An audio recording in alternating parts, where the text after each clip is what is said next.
In the Garden of Gethsemane, Jesus said, "Father, let this cup pass before me, but nevertheless, not my will, but thy will be done." It's a great thought. It's a great saying. It's a great thing to want that. But do we understand totally and understand fully what that might mean? In the life of Christ, it was the cross that was looming before him, an agony, a time of separation from his Father, a time of despair. I think we need to be careful about saying those words because we may not understand what's in store for us. We may want the will of God and we may say, "Thy will be done in my life." But are we willing to pay the cost of what that's going to mean? Jesus did.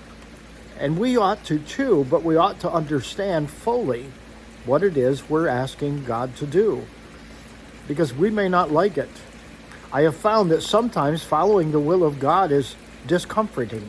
It's like the rain that's going on behind me. It's nice to look at, but to walk in it, it's cold, it's wet. And if you don't have an umbrella, you're going to get bombarded with the full force of the water. Life is that way. It's also, we may say we want life and life to its fullest, but in that life might be a cross. There might be a hardship. There might be difficulties. And the question is, are you willing to walk through that with God in fulfilling the completion of his plan and will for you? I want you to think about that today. The next time you utter, "Lord, let your will be done in my life," think that through and ask yourself, am I willing to do all that he's asking? Hey, think about that today, would you? Hey, until next time, God bless.